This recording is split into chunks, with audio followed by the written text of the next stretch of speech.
반갑습니다. 타임 레버리지. 시간을 들여 막대한 시기로 치환한다. 소중한 하루가 밝았습니다. 요즘에 날씨가 너무 더워가지고 힘들어하시는 분들 많으실 것 같은데 건강 좀 잘 유의해 주시고요.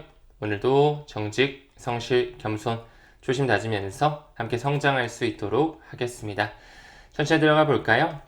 미국 재무부 장관 지난주 기사 잠깐 가지고 왔는데요. 그때부터 중국과 조만간 협상을 할 것이다. 이 스웨덴의 수도 스톡홀름에서 협상이 진행될 예정이다. 이런 말을 한 바 있었죠. 무엇보다 글로벌 협상도 현재 순항 중에 있다라는 거. 그 부분의 일환으로 어제 나왔던 기사인데요. 트럼프가 약 3개에서 4개국과도 새로운 무역 협정을 논의한다라고 하면서 최근 이 유럽연합과 자동차를 포함한 반도체, 의약품 등 유럽산 수입품의 15% 관세를 일괄 적용하는 무역 합의를 타결했다. 15% 정도면 충분히 합리적인 그런 수치라고 생각을 합니다. 최근에 일본과도 25%에서 15%로 관세 협상을 가졌었죠. 미국의 재무장관 스콧 베센트가 말한 것처럼 글로벌 협상 점점 박차를 가하고 있는 듯한 모습을 보여주고 있습니다. 미국과 중국의 협상 데드라인은 8월 12일이죠.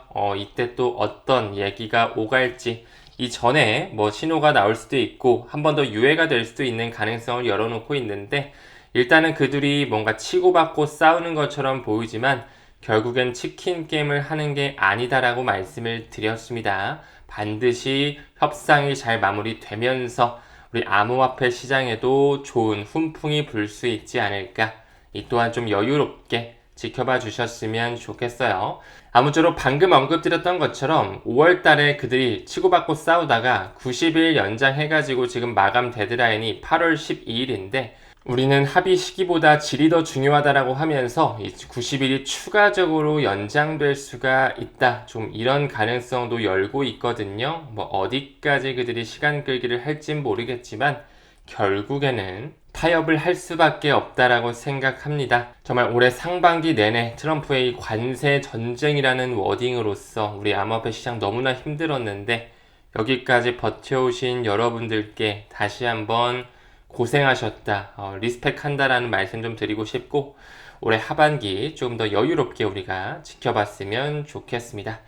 다음 기사 봤을 때 일본의 최대 은행이죠. 미쯔비시 은행, 이 MUFG가 개인 투자자들을 위해 부동산 토큰화를 추진하고 있다. 최근에 일본 부동산 대기업이죠. 오픈하우스에서도 부동산 토큰화를 통해 비트코인, 이더리움, XRP와 같은 코인으로 부동산을 거래할 수 있게 플랫폼화 시켜놨는데요. 이제 전통 금융권에서도 부동산 토큰화, 이 RWA에 대한 섹터를 점점 받아들이고 있구나. 이렇게 좀 느껴주시면 되겠죠.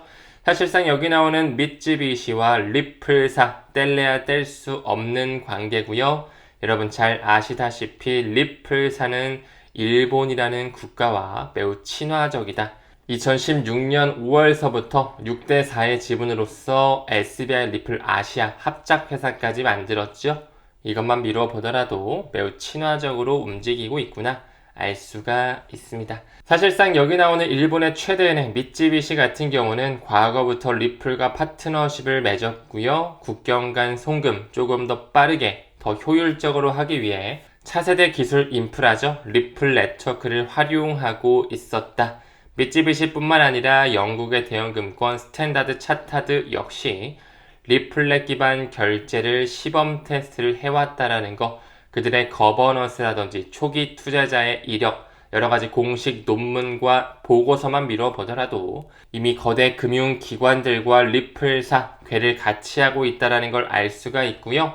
제가 어제 영상에서도 피터 틸 말씀드리면서 피터 틸이 오픈 코인 시절부터 리플 투자했다 말씀드렸는데요. 리플의 역사 제일 밑 하단 부분에 보게 되면 2016년서부터 일본의 최대 은행인 미쯔비시를 비롯한 약 80%의 일본 은행들이 리플 사용해 그들끼리 그때부터 샌드박스를 구성하고 파일럿 테스트를 이미 진작에 끝냈다라는 거 알 수가 있습니다. 에비던스대로 몇 개만 더 보여드릴까요? 미쯔비시 콜포레이션, 스탠다드 차타드, 여기는 미쯔비시의 태국 자회사고요.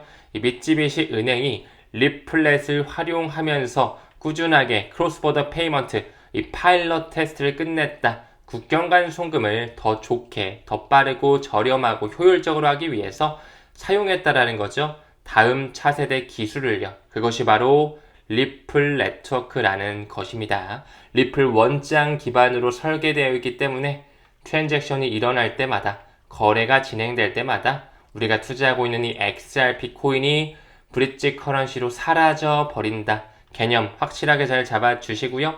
한 가지 또 다른 공식 문서를 미루어 보더라도 여기는 또 미쯔비시 은행과 브라질의 대형 금권이죠. 방코 브라데스코 은행이 같이 협력을 통해 국경 간 결제에 대한 송금 서비스 새롭게 하기 위해, 발전시키기 위해 리플에 대한 유틸리티를 가져가고 있었다. 우리는 웬만하면 리플 XRP 투자할 때 이런 공식 홈페이지나 공식 사이트, 공식 논문 이런 것들을 좀 보면서 본인의 내공과 확신을 잘 정립할 필요가 있습니다.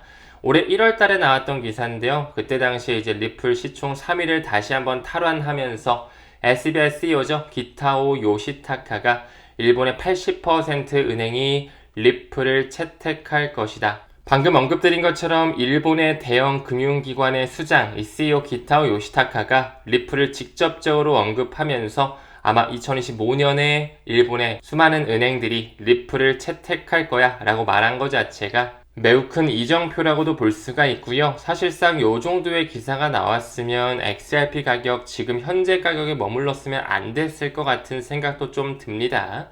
그들이 7년 반 동안 에너지를 응축시켜 왔다라고 말씀을 드렸죠. 아마 올해 하반기 어느 시점이 될 것 같은데 어느 정도의 가치 반영이 되는 시기 반드시 연출될 수 있을 거라 생각을 합니다. 일본의 3대 은행, 미쯔비시뿐만 아니라 미즈호 그룹, 스미토모 미쯔이죠. SMBC까지 그 뒤를 잇는 게 SBI 정도로 바라봐 주시면 좋을 것 같은데 국경 간 결제 스테이블 코인, CBDC에 대한 부분 이제 스위프트망과 통합을 하기 위해 과거서부터 준비하고 있었다라고 말씀드렸죠. 1년 정도 된 기사입니다. 작년 9월 초 기사고요. 이제 스위프트망 자체가 업그레이드 될 준비를 하고 있다. 그들은 프로젝트 팍스를 통해서 프로그램과 데이터 체인과 함께 연계해가지고 스테이블 코인에 대한 결제를 스위프트망에 연동하려고 준비하고 있었다. 그 부분의 일환으로 블록체인 기술들이 꾸준히 파일럿 테스트가 진행되면서 어떤 망을 써야지만 ISO 2002 메시지 표준과도 연결되면서 상호 운용성 그리고 결제 효율성을 나타낼 수 있는지 이미 우리는 정답지를 알고 있습니다. 다음 그림을 봤을 때 이번엔 태국으로 좀 넘어가 볼까요? 리플의 마크와 태국에서 가장 오래된 은행, 태국의 최대 상업은행 SCB 시암은행이 나오고 있습니다. 여기서 이 SCB 이지라고 하는 어플리케이션을 통해 리플렛을 써서 XRP를 활용해서 국제 송금을 하고 있다. 이런 얘기가 점점 나오고 있는데 이것 또한 우리가 공식 홈페이지에 좀 들어가서 확인할 필요가 있겠죠? SCB 시암은행이 만든 SCB 이지 어플리케이션을 통해서 리플렛을 통한 블록체인 기술로 인한 이 국경 간 결제, 국제 송금을 하고 있다. 빠르고 저렴하고 현명하게 처리가 되고 있다. 확인이 되셨죠? 점점 비용 효율적인 스위프트 2.0의 망이 구동되고 있다. 사실상 이 어플리케이션 같은 경우, 이 앱의 경우 과거부터 2020년서부터 리플과 함께 태국 시암 상업은행이 손을 잡으면서 결제 어플리케이션을 위한 앱을 개발하고 있었다. 또한 방금 언급드렸던 이 일본 같은 경우도 과거부터 머니탭이라고 하는 앱을 리플과 함께 개발하면서 빠른 결제 메커니즘을 구축하고 있었다. 이것 또한 참고해 주시면 좋을 것 같고요. 이미 리플과 태국 시암은행이 손잡고 있다는 것은 리플의 공식 홈페이지 고객 사례 연구만 미루어 보더라도 태국 시암은행, SCB 시암은행이죠. 시암 커머셜 뱅크가 리플과 함께 손을 잡으면서 태국과 동남아시아 지역에 디지털 뱅킹을 선도하고 있다는 걸 알 수가 있고 또 하나 리플 네트워크의 거버넌스, 전통 금융 리스트만 미루어 보더라도 여기에도 태국 시암은행, SCB 시암뱅크가 들어가 있었다. 여러 가지 에비던스를 통해서 확인할 수가 있죠. 또한 최근에 뱅크 오브 아메리카의 마크와 리플의 마크가 스물스물 또 올라오면서 지금 현재 뱅크 오브 아메리카가 리플과 협력을 통해 RLUSD 내부 거래를 사용하고 있다. 뭐 이런 얘기가 나오고 있습니다.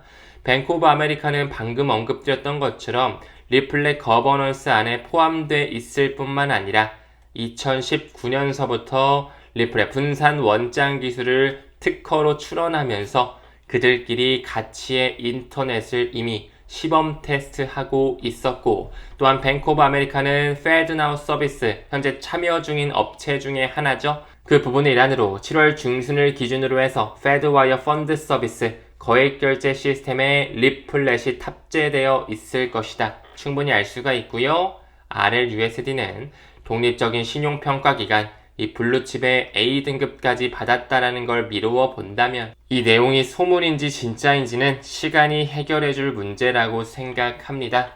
이제 머지않은 시점 리플과 SEC의 소송의 합의점 도출 머지않았다라고 생각을 하는데요. 그들의 비공개 회의도 어느 정도 막을 내렸고요. 어느 날 아침 우리가 일어났을 때 리플과 SEC, 이제 SEC도 항소를 취하하면서 완전히 합의를 도출하는 모습 나올 수밖에 없지 않을까 생각합니다. 이 또한 언제 합의가 돼서 언제 가격이 폭발할지 이 부분은 신의 영역이기 때문에 우리는 그만큼 XRP에 대한 펀더멘탈에 집중을 해주시면서 시간을 들일 필요가 있겠죠? 이 소송에 대한 마무리가 되어줘야지만 블랙록에서 XRP 단일 상품군에 대한 현물 ETF를 신청할 수가 있겠죠. 그러한 소식과 함께 XRP가 다시 한번 퀀텀 점프를 보일 수 있을 것이다. 묵묵하게 기다리시면서 오늘도 좋은 하루 만드시길 바라겠습니다. 금요일도 끝까지 시청해주심에 대단히 고맙습니다. 우리는 모든 면에서 점점 더 좋아지고 있습니다. 감사합니다. 성투합시다.